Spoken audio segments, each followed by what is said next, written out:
Ah, vale. Pues perdón. Listo. Vale. Ya puedes seguir. Vale. Pues bien, en estos trastornos de la alimentación, en el hombre, al final tiene unos factores que afectan de manera concreta, ¿no? Y serían distintas al caso de la chica. Vamos a ir uno por uno desgranándolo. En primer lugar, sería la construcción social que se tiene del hombre perfecto. Como os pongo aquí, ¿no? en la imagen, pues un hombre, lo que se le suele decir cuando tiene un problema es: tú puedes con todo, no seas una nena, actúa como un hombre, tienes que mantenerte firme. Es lo que se espera, que un hombre pues no sea vulnerable, no pueda tener problemas de ese tipo. Y también, pues como que decía al principio, estos problemas de estos trastornos de la alimentación como que se consideran que son de chicas, como que un hombre no puede tener ciertos problemas, ya sean los de alimentación u otros, porque se consideran de chicas. Entonces es como que eso va un poco en contra de lo que se supone ser un hombre. Eh, Hablo en general, obviamente, que nadie se sienta ofendido particularmente, pero es algo que está definido así también en la literatura científica. El hombre de por sí, pues como os ponía aquí, da mucha importancia a las normas sociales y se pone mucha presión por cumplir con eso, ¿no? Y socialmente pues se espera que un hombre sea fuerte, sea inquebrantable, que no sea vulnerable, etcétera. También cada vez se le da más importancia a la estética, como os decía. El auge de las redes sociales al final hace que estemos todos más expuestos, más juzgados, y también sintamos más presión por eso mismo. En segundo lugar, el segundo factor sería el esfuerzo precisamente por mantener esa identidad masculina, por no caer, digamos, en no admitir que se tiene ese tipo de problemas, porque sería como no ser suficientemente hombre. Entonces, admitir que tiene un problema, un trastorno de la conducta alimentaria, podría verse como ir en contraposición de lo que se supone que tiene que ser. Entonces, se da mucha presión, mucho esfuerzo por intentar encajar en esos estereotipos masculinos que la sociedad ha impuesto, y que también la mayoría de hombres pues nos autoimponemos. Entonces esto hace que la detección de estos tipos de problemas, de trastornos, sea muy difícil, porque el hombre seguramente no dé muestras o intente siempre ocultarlo, incluso con sus personas más allegadas. ¿Por qué? Porque se puede sentir un poco vergüenza, y siempre va a intentar que no se le note, por así decirlo. Entonces, en la literatura científica a día de hoy están subrepresentados, ¿no? Este tipo de problemas por eso mismo, porque ningún hombre se presta a ningún estudio, ni ningún hombre en general quiere que se sepa que tiene este tipo de problemas. Entonces, el que acude a terapia lo hace, digamos, un poco en secreto, generalmente. Bien, el tercer factor sería la conexión que se tiene entre el control de las situaciones, de las conductas, etcétera, con la autoestima. Como decía antes, los hombres se espera que sean fuertes y que puedan siempre no perder nunca el control. Mantener una disciplina, se espera que un hombre sea disciplinado. Y eso muchas veces crea una presión autoimpuesta que es muy fuerte, y que cuando no se está bien psicológicamente, pues puede ser eh, muy negativo. Y eso es lo que decía también, ¿no? Que al final el hombre, aparte de todo esto, de esa presión autoimpuesta y demás, va a sentir aversión hacia su cuerpo, porque es una de las características que se dan cuando alguien tiene un trastorno de la conducta alimentaria. Y además, esa pérdida de control que se produce cuando se saltan las normas de la dieta de turno que esté haciendo, o de las reglas que se supone que tiene que seguir para no salirse de lo correcto, ¿no? En este caso del enfoque nutricional. Y por último, como comentaba ya, el hombre escondido. ¿Qué es esto? Porque el hombre siempre va a intentar ocultar según qué tipo de problemas. Va a evitar la exposición social si tiene un problema de este tipo. Siempre va a poner excusas a la hora de ir a comer fuera, cuando, o sea, no va a querer comer tampoco en grupo porque se va a sentir más cómodo comiendo solo para que nadie lo juzgue, porque a lo mejor le pueden decir o que come muy poco o que no come ciertos alimentos, o porque él mismo se sienta mal viendo como otras personas disfrutan de la comida o comen cosas que él no puede permitirse. Entonces esto es algo, lógicamente, pues bastante duro de sobrellevar, y por eso se recurre un poco al aislamiento. Esto hace también que al final uno se aísle en sí mismo y no dé tampoco pie a que nadie pueda ayudarlo ni que nadie detecte que se está teniendo un problema. Un momentito. Y bueno, como decía, al final es grave, esto de los trastornos de la conducta alimentaria es muy grave y muy negativo, tanto en hombres como en mujeres, pero quería resaltaros aquí, pues bueno, que se sepa que un hombre está pasando y que también tiene un trasfondo bastante complejo a la hora de detectarlo. Entonces, sí, bueno, como la mayoría de los que estamos aquí nos movemos en ambientes de deporte, tenemos amigos deportistas nosotros mismos en las grupetas, etcétera, ante cualquier comentario que os choque un poco en este sentido de limitarse mucho con ciertos alimentos o cositas un poco raras, intentar ir siempre con pies de plomo, pero intentar preguntar más allá porque puede ser que se esté dando algo así. Bien, algo más específico en cuanto al deporte que la mayoría de los que estamos aquí solemos practicar, el ciclismo. Bueno, como sabéis, el ciclismo al final, la relación potencia-peso, ¿no? Lo que es el típico vatio-kilo, es bastante importante, entonces se le suele dar mucha importancia a mantener un peso relativamente liviano, salvo excepciones, que bueno, a lo mejor pueden ser los deportistas de ciclismo en pista, etcétera, pero realmente incluso el que es sprinter o el que va bien en llano y tal, siempre se cuida de no pasarse de ciertos límites y mantenerse relativamente fino. Eso puede ser, como vamos a ver, un arma de doble filo, porque al final se crea una obsesión alrededor del peso que muchas veces no es buena. También el entorno social y competitivo, ya sea bueno, a nivel más aficionado o a nivel más de competición, más de alto rendimiento, siempre están los comentarios en positivo, ¿no? Entre comillas, qué fino estás o qué fino te veo, se considera como algo positivo. Y cuando alguien está un poquito más pasado de peso, siempre está el gracioso o tal, bueno, que se lo dice o que habla un poco a las espaldas, tal, como que se espera que alguien que esté un poquito pasado de peso no pueda ir bien en bici, ¿no? También, además de esto, el ciclismo en sí es un deporte que se suele, digamos, y más hoy en día con todos los conocimientos, con toda la información que tenemos, se intenta perfeccionar al máximo todo lo que se pueda hacer para mejorar un ciclista, casi que en todos los niveles, ya no solo en alto rendimiento, lo va a hacer. Si bueno, resulta que el Compex cuando salió pues era bueno para recuperar, pues toda la gente a comprar un Compex. Ahora las botas de presoterapia, pues me lo compro. En fin, son cosas buenas, obviamente, pero que al final lo que quiero decir es que todo se mueve en un ambiente de perfeccionismo, de hilar fino, de cada vez más cosas para mejorar, que si no tenemos un poco los pies en la tierra y tenemos claras nuestras prioridades, al final todo eso crea un conjunto de cosas que pueden al final convertirse en obsesión y relacionados también con la comida, llevarnos a estados psicológicos, emocionales, etcétera, muy negativos y al final contraproducentes. Pues relacionado con eso, ¿no? Con esa ansia de mejorar, de ser más competitivo, de tener más rendimiento, están los trastornos de la conducta alimentaria, porque al final el peso, mantenerse fino, mantenerse fuerte, etcétera, se vuelve un poco una obsesión.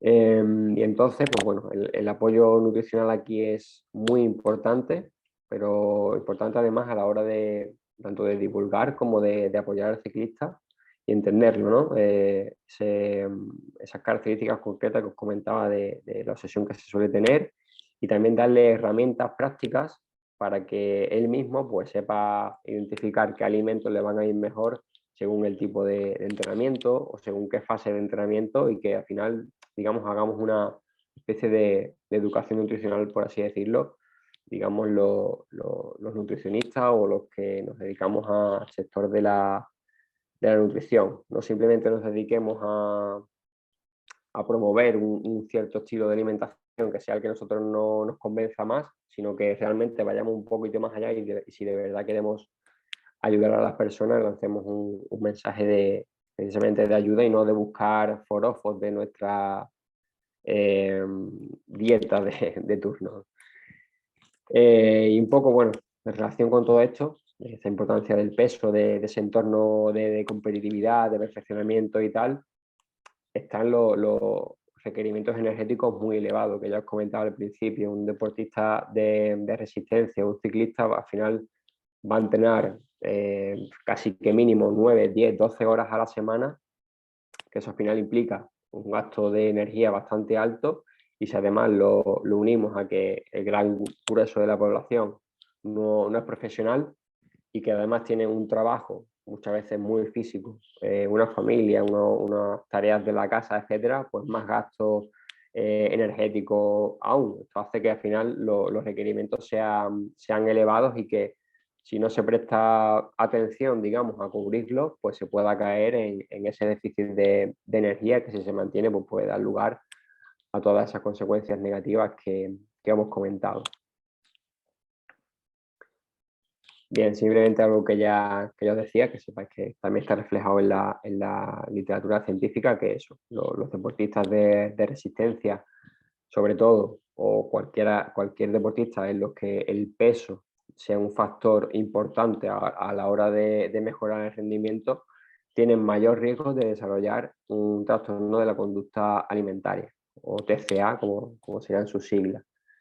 En ciclismo, sobre todo de ruta, porque bueno, como ya sabéis, al final, por el tipo de etapas que se hacen o las grandes vueltas sobre todo, que al final se sube muchísimo desnivel, se le da mucha importancia a esa relación de la potencia con el peso, el vatio kilo. Y los ciclistas en general se suelen, bueno, implementar estas estrategias de moda o no tan moda o de lo que sea que escuchen, que le pueda servir para mantener ese peso o para bajar de peso. En resumidas cuentas, para estar finos, porque creen que así van a tener una ventaja competitiva, van a mejorar su rendimiento, van a subir más rápido. Y esto muchas veces pues lleva, como comentaba, una versión muy alta por intentar mantener un peso o por bajar a X peso, porque eso se supone que es lo deseable, lo que nos va a dar lo definitivo para posicionarnos en la clasificación en el lugar que creemos que debemos estar, etcétera, etcétera, etcétera. La realidad no es esa, la realidad es que esto al final se vuelve una sesión, muchísima presión, muchísima ansiedad, y está el riesgo de desarrollar estos trastornos de la conducta alimentaria.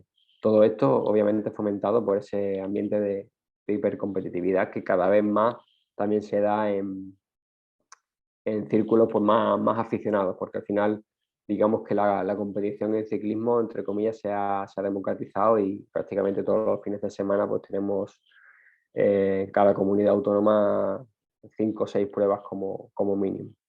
Todo el mundo realmente puede acceder a la competición, y eso en parte es algo muy bueno, pero bueno, puede tener consecuencias de este tipo. Algo que ya venimos comentando toda la charla es que los entrenamientos, los deportistas de resistencia, los ciclistas, etcétera, pues tienen unas demandas energéticas muy altas que hay que suplir, y hay que llevar cierto control y calcular ciertos parámetros para saber que se está haciendo correctamente, que se está cumpliendo todo como se debe, y no caer en estos déficits crónicos y no comprometer nuestra salud y nuestro rendimiento. Bueno, esto que os pongo aquí simplemente es como un ejemplo, ¿no? de por qué se hacen estas estrategias tan de moda de ayuno, de entrenar con bajos depósitos de glucógeno, dietas bajas en carbohidratos, etcétera. Y lo que se espera o se promueve, ¿no? Conseguir con estos enfoques sería mejorar nuestra flexibilidad metabólica. ¿Y qué es eso? Posiblemente sería la capacidad del organismo a la hora de usar distintos combustibles según qué intensidades. Es decir, sabemos que para intensidades muy altas, pues el combustible principal sería los carbohidratos, el glucógeno, etcétera, y para intensidades un poco más bajas, pues serían las grasas, los lípidos. Entonces, digamos, enseñar, entre comillas, que es lo que suelen decir, al cuerpo a usar según qué combustible. Y para eso, pues se hacen distintas estrategias, como vamos a ver ahora. Esto de trail low, pues sería simplemente entrenar con los depósitos de glucógeno depletados o no completamente llenos, ¿no? Y sería pues simplemente o no cenar hidratos la noche anterior y salir en ayunas o distintas estrategias como pongo aquí estos ejemplos. Esto de por sí no es que sea negativo ni nada malo, pero al final, como todo lo que os estoy diciendo en la charla, sí que pueden llevar un riesgo intrínseco si no se hace adecuadamente, si no se lleva un control. Es decir, trail low o entrenar con los depósitos de glucógeno vacíos no significa que nosotros a lo largo del día tengamos que estar en un déficit energético. Es decir, podemos salir a entrenar en ayunas si queremos, pero si nosotros, pues al final, si no queremos bajar peso, pues si a lo largo del día cubrimos nuestros requerimientos, no hay ningún problema en entrenar en ayunas y nos podemos beneficiar de esas cosas positivas que nos puede dar tanto entrenar en ayunas como todos este tipo de ejemplos que os pongo aquí. Pero que sepáis que si lo vais a hacer, al menos llevar un control de las calorías ingeridas, etcétera, o que al menos sea pautado por un profesional, porque si se hace así a la ligera y tal, puede tener un riesgo implícito bastante importante. Más ejemplos, ¿no? de cómo se puede priorizar los entrenamientos para hacer esto de entrenar bajo, etcétera, y bueno, simplemente una periodización de los carbohidratos que, como os digo, tiene muchísimos beneficios si se hace bien, como todo. Bien, bueno, esto es simplemente una tabla sacada de un artículo en cuanto al tipo de población que estaba en más riesgo de sufrir baja disponibilidad energética y trastorno de la alimentación. Y como veis aquí, que os he resaltado, uno de esos grupos de población pues sería atletas que estén bajando peso para la competición, aquellos que el peso sea muy importante para su rendimiento. También pone atletas en pretemporada, precisamente por eso, porque en pretemporada es un periodo típico donde se suele intentar afinar bastante. Más estudios sobre esto, está además de investigadores españoles que hacen un análisis, digamos, de los hábitos nutricionales de los ciclistas españoles, además, durante la pretemporada. Como os he resaltado aquí, esto sería lo que se supone que tendrían que ingerir. Lo veis aquí a la izquierda, unas 3.000 calorías en el primer grupo y lo que comen. Vale, pues si son 3.000 lo que deberían, en XCO, en rally, en mountain bike en rally, hay un déficit de casi 400 y pico calorías, tanto en chicos como en chicas. Aquí simplemente la conclusión, ¿no? Que en general los ciclistas pues, no siguen una dieta balanceada, además suele ser muy baja en carbohidratos, muy alta en proteínas, ¿no? Y esto, pues, bueno, no por el reparto de macronutrientes, sino por a lo mejor lo que no se hace con un criterio adecuado y también porque está por ahí detrás la baja disponibilidad energética, ¿no? Que tanto estamos repitiendo hoy. Más estudios que vienen a reiterar esto que os quiero contar hoy. Pues mira, este estudio lo que hace estudia a los ciclistas en condiciones normales de su día a día, no en un laboratorio ni nada de eso. Entonces se asemeja mucho más a la realidad. En este caso eran ciclistas de categoría Pro Conti y era un periodo de pretemporada. Y estudian, digamos, pues eso, cómo se alimentaban. Aquí vemos que el reparto de macronutrientes sería un 54% de hidratos de carbono, que bueno, es bastante alto en general. Bueno, es lo que se recomienda generalmente, ¿no? En la literatura científica para deportistas de resistencia. La proteína 28,7, que sí estaría un poquito alta, según las recomendaciones generales, y las grasas pues 17,2. En general parece que no hay nada raro ni nada negativo, pero vamos a ver un poco más. Aquí vemos el gasto y la ingesta que estos ciclistas hacían, ¿no?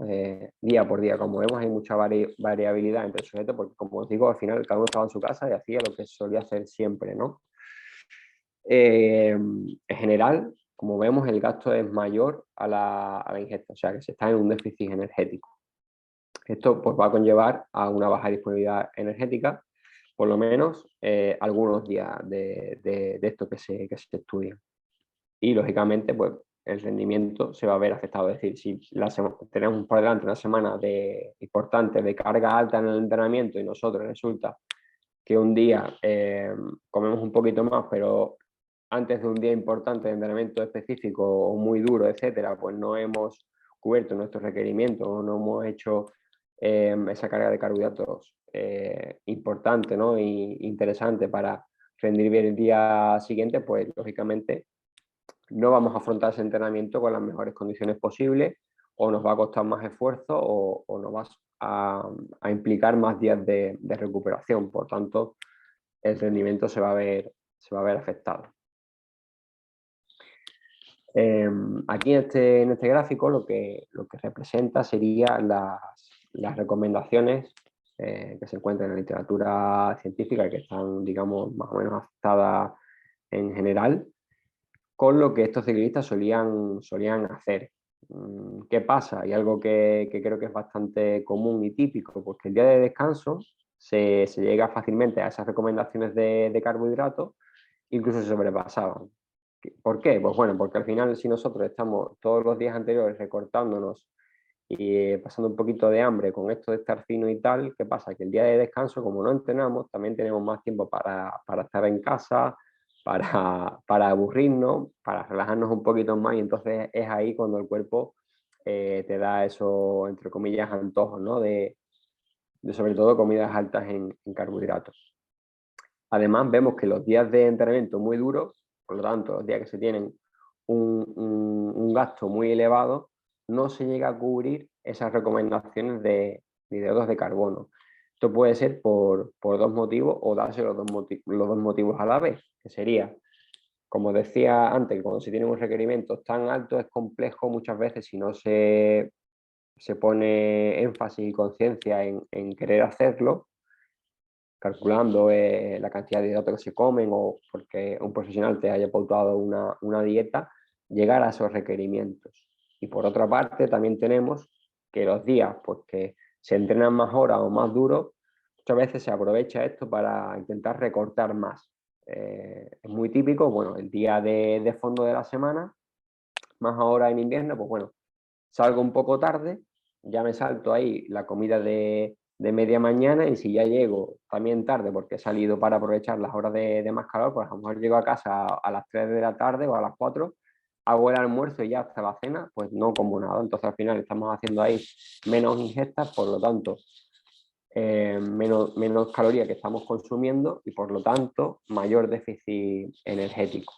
Que, bueno, puede ser un recurso que usan muchos para perder peso, pero que a la larga, si se mantiene, puede ser negativo.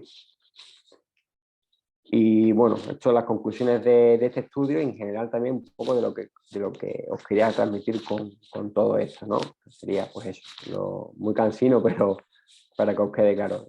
Los deportistas de resistencia, los ciclistas, runners, etcétera, tenemos un gasto de energía en general muy elevado. Luego habrá que ir individualmente a ver, pero en general, cualquier persona que entrene mínimo 10-12 horas y además tenga su trabajo, su familia, etcétera, el gasto no es como de una persona sedentaria. Eso hay que tenerlo en cuenta y ser conscientes de que existe ese riesgo de caer en un déficit de energía de manera crónica y que eso tiene consecuencias negativas para el rendimiento, en primer lugar, y para la salud. En primer lugar, digo, porque se suele ver reflejado antes en el rendimiento que en la salud. ¿Vale? Es más típico que a lo mejor no llegues a cumplir con una serie antes de que tú notes en tu salud, en tus analíticas, etcétera, que tienes eso, ¿no? Que tienes un problema. Por lo tanto, pues es importante llevar ese control, ya sea nosotros mismos, con muchísimas aplicaciones que hay ya, MyFitnessPal, creo que hay otra que se llama Macros, la aplicación esta de Real Fooding creo que también tiene para contar, digamos, los alimentos y las calorías y el porcentaje de macronutrientes que se ingiere, o bien porque contemos con un nutricionista o un profesional y asegurarnos de que estamos cubriendo nuestros requerimientos, que tenemos un correcto aporte de micronutrientes y macronutrientes, etcétera. Y bueno, pues eso, sería muy, muy práctico saber que el ciclista, el deportista sepa, que no solo nos dediquemos a decirle, mira, tienes que comer esto y punto, sino que lo eduquemos también desde nuestro conocimiento a la hora de enseñarle a tomar mejores decisiones, sobre todo pues si ya más en alto rendimiento, ¿no? Si tiene que ir de concentración o a nivel más aficionado, pues cuando vaya por ahí de viaje a competir en X carrera, que sepa cómo adaptarse o qué tipo de alimentos escoger cuando vaya a comer fuera, que tenga esas herramientas para poder, digamos, adaptarlo y beneficiarse de todo esto. Y bueno, como seguimos con las conclusiones, pero sobre todo ya un poco en resumen de todo lo que os he contado hoy, los deportistas de resistencia son una población en riesgo de sufrir esta baja disponibilidad energética y también del síndrome de déficit de energía relativa y de trastornos de la conducta alimentaria en casos ya más graves. Como os he comentado también, con el fin de intentar mejorar el rendimiento se suelen seguir enfoques y pautas y dietas nutricionales para perder peso o mejorar la composición corporal. Estas estrategias, si no se tienen bien pautadas o si no se hacen correctamente, también aumentan el riesgo de todo lo que hemos mencionado anteriormente. Entonces, aseguraros bien de lo que estáis haciendo. Pueden ser contraproducentes tanto para el rendimiento como la salud, porque son dietas en general muy, muy limitantes, muy restrictivas y entra en juego esta restricción cognitiva que os comentaba y esa baja de energía al final, ¿no? Precisamente por esa dificultad de seguir las dietas tan limitadas, pues cuando uno siente que se salta las reglas o que no lo ha hecho correctamente o que la ha cagado, etcétera, pueden ir asociados sentimientos de culpa, presiones a uno mismo, etcétera. Y eso es lo que puede dar lugar a trastornos de la conducta alimentaria, conductas compensatorias, tanto con el ejercicio como otras, laxantes, vomitar, etcétera, etcétera, etcétera. Y esto, lógicamente, es un problema ya muy grave que hay que tratar con psicólogos y solucionarlo lo antes posible.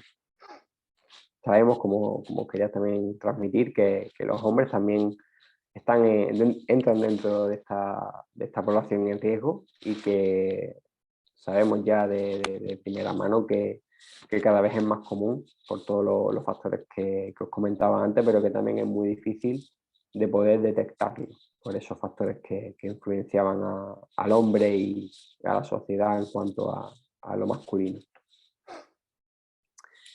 Y bueno, simplemente eso, que tengáis mucha precaución a la hora de seguir según qué pautas y estrategias nutricionales y que, ante todo, individualización, es decir, no sigáis cosas porque estén de moda, porque un amigo lo siga simplemente, sino que informaros bien e intentar hacer lo que en cada caso vaya a seros de más beneficio, también más fácil para seguiros a vosotros, porque al final la adherencia, es decir, cuánto tiempo vamos nosotros a poder mantener cierta dieta o cierto enfoque, etcétera, también es muy, muy importante.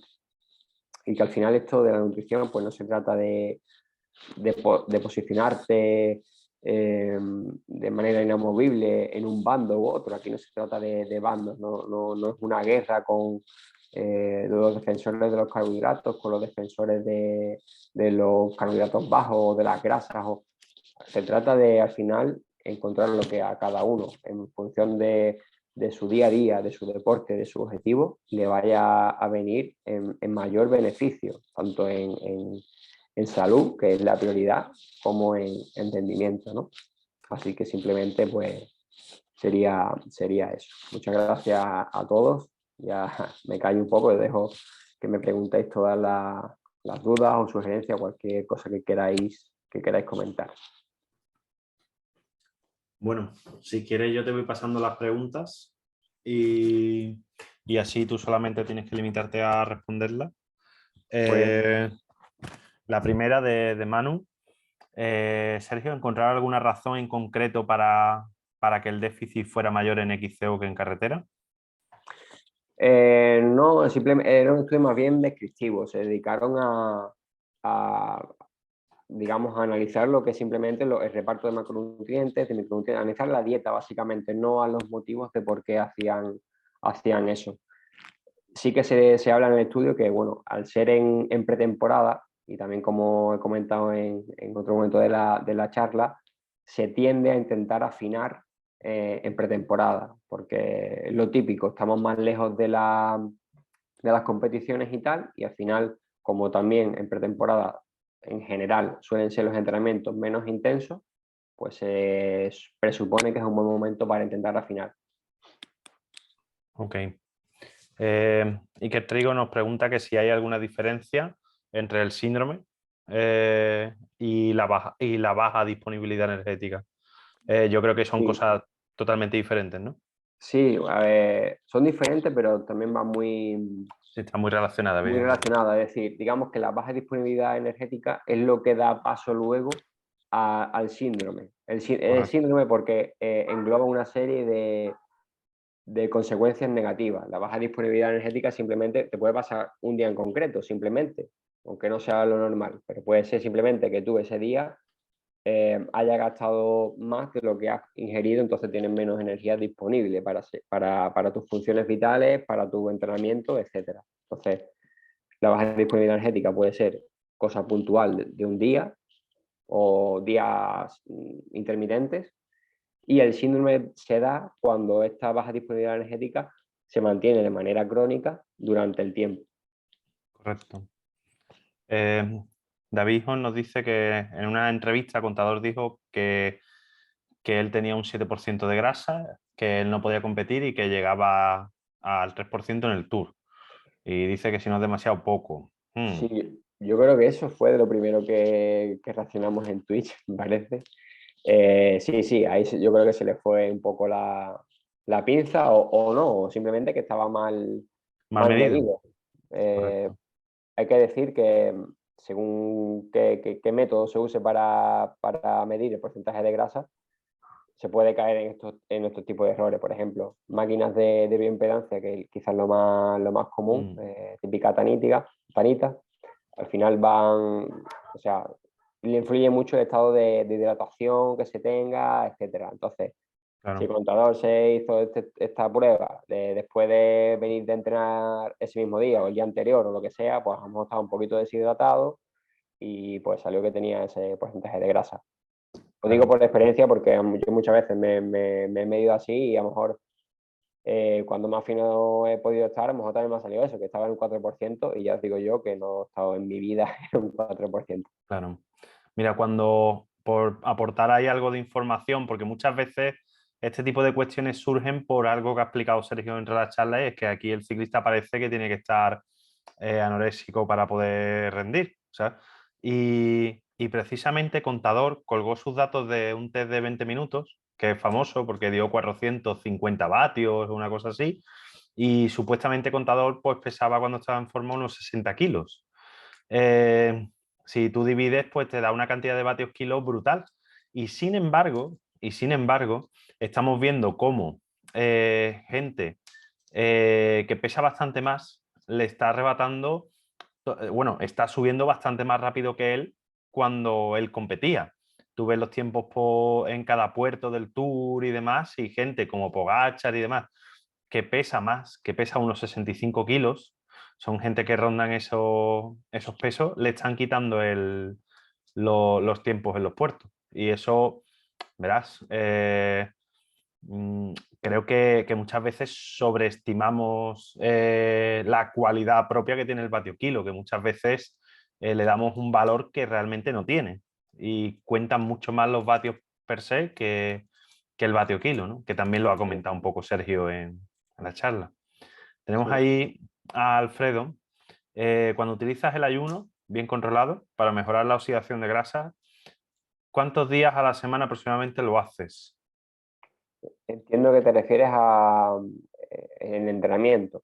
Si es en el entrenamiento, más que cuántos días a la semana, lo que te diría sería que en qué entrenamientos. Es decir, a lo mejor no te recomendaría hacer un ayuno cuando vas a hacer cierto tipo de intervalos, porque no te interesa a lo mejor mejorar la oxidación de grasas ahí, sino que lo que te interesa es trabajar pues, la cualidad que estés trabajando y poder hacerlo de la mejor manera posible. Como decía antes, no limitar la capacidad de entrenamiento. Es decir, si tú puedes intentar mejorar la oxidación de grasas, al final, si te tocan, no sé, 5 intervalos en FTP o lo que sea, no vas a poder llegar al quinto, sino que te vas a quedar en el tercero porque te falta combustible, pues realmente eso es algo muy negativo. Y como también os he puesto el estudio, ahí lo puedo pasar y todo, al final lo que más va a mejorar la sensibilidad a la insulina, oxidación de grasas y todo eso, es el ejercicio en sí. Poder entrenar más, mejor, más fuerte, etc. ¿Cuántos días a la semana? Pues bueno, yo lo que te recomendaría sería que no lo hicieras en entrenamientos de más de 2 horas, porque sí que hay estudios y demás que ven como a partir de las 2 horas, luego hay ciertos marcadores, etcétera, que hacen que se promuevan, pues, bueno, que el hierro, digamos, por así decirlo, tienda a bajar más. Como han comentado así por encima un poco de la epsidina, etcétera. Se ha visto como si tú en un entrenamiento de 2 horas o así ni comes nada y sales con los depósitos de glucógeno vacío y demás, luego a la hora del metabolismo del hierro y demás se ve empeorado. Entonces, en entrenamientos de 90 a 2 horas máximo sí que lo podrías hacer siempre y cuando estés ya más o menos acostumbrado y empezando, digamos, progresivamente. Si nunca lo has hecho, pues a lo mejor puedes empezar saliendo media hora en ayunas y luego ya empezar a comer un poco sobre la bici y aumentando un poquito el tiempo. Claro. Habría que ver también la ventaja comparativa, ¿no? Yo creo que aquí tendrías que probar y ver si te ha ido mejor que sin hacerlo. Pues muchas veces lo hacemos por mejorar y luego no tenemos ningún resultado, ninguna ventaja comparativa con respecto a no haberlo hecho, ¿vale? Y creo que eso es súper importante. Hoy mismo leía sobre creatinquinasa y de nuevo otra vez, al final si no tiras de un sustrato energético te va a tocar tirar de otro. Y si te cargas la ATPasa y te cargas la creatinquinasa, al día después las series, por haber hecho un poco el gamberro el día antes, a lo mejor tampoco llegas, aunque vayas con los depósitos llenos. Tienes que entender que para que haya, aunque no es lo que hemos hablado hoy, pero para tú poder llegar a una intensidad en el entrenamiento al día siguiente, no solamente tienes que tener la molécula de ATP, sino que tienes que tener la enzima que lo rompe. Y si por un exceso de, por así decirlo, de consumo energético en los días previos también te la has cargado, pues podría ser una opción para que al día siguiente no llegues y no te expliques el por qué. Si hoy he comido bien, ¿por qué no llego? A veces pasa también, no digo que sea el caso, pero que digo que lo tengas todo en cuenta a la hora de meterte en un berenjenal, ¿no? Siempre asesorado y con precaución. Vale, dice María, en el caso de restricciones por alergia e intolerancia alimentaria, imagino que sube el riesgo, es así. En mi caso, al huevo, la lactosa, al gluten, ¿alguna recomendación? Pues sí, María, al final sube el riesgo precisamente porque, en tu caso, porque no te queda más remedio que limitar los alimentos. Pero un poco es parecido a lo que comentaba, porque, bueno, en tu caso, porque tienes esa intolerancia y esas alergias y no puedes comer ciertos alimentos. En tu caso no es que sean primordiales esos alimentos, pero sí que te hacen que al final tú a lo mejor por dejar de comer ese tipo de alimentos, pues a lo mejor inconscientemente estás reduciendo un poco tus calorías. Al final el gluten, sobre todo en en la dieta mediterránea tiene un papel importante, pues todo lo que son pastas, el pan sobre todo, pues al final son personas que no sabe mucho de nutrición o de cómo poder alimentarse, etcétera. Tú le quitas el pan, la pasta, todo eso y acaba comiendo menos. Realmente está más que comprobado cuando te detectan al principio que eres alérgico al gluten sobre todo y una persona no sabe cómo alimentarse, al final acaba perdiendo peso. Que luego muchos aprovechan para decir, no, es que el gluten engorda.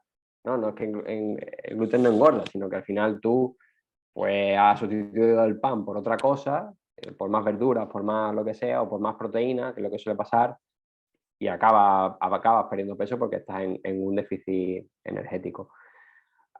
Como recomendaciones, pues un poco lo que he ido comentando durante la charla, es decir, que intentes llevar un control de lo que comes. Hay muchísimas aplicaciones hoy en día para eso, que simplemente escaneas el código de barras del alimento en sí y le pones la cantidad que has comido, etcétera, y poco a poco, eso con todas las comidas y te va contando, digamos, las calorías y los macronutrientes que vas tomando y al final controlar un poco eso, ¿no? Que ese déficit energético esté controlado.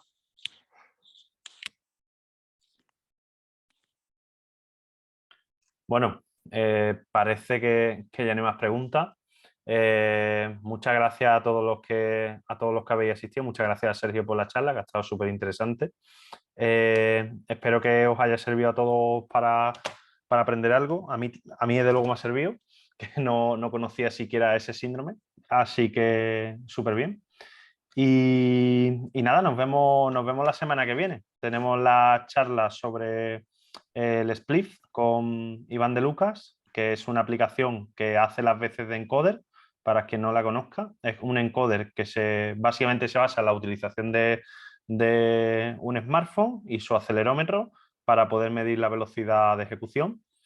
Y nada, a ver qué tal se da. También tendremos un par de charlas en abierto en Twitch, que esa no hace falta inscripción, y también las anunciaremos por las redes sociales, ¿vale? Así que nada, muchísimas gracias a todos. Tendréis la copia de la grabación, de la parte que hemos grabado, porque perdonadme, pero he grabado como 40 minutos de charla solo, no, el resto lo siento, pero le pedí ¿cómo es? Para que pudiera grabar y al final se me fue a mí un poquito la cabeza. Lo dicho, nos vemos la semana que viene y muchas gracias a todos. Gracias. Hasta luego.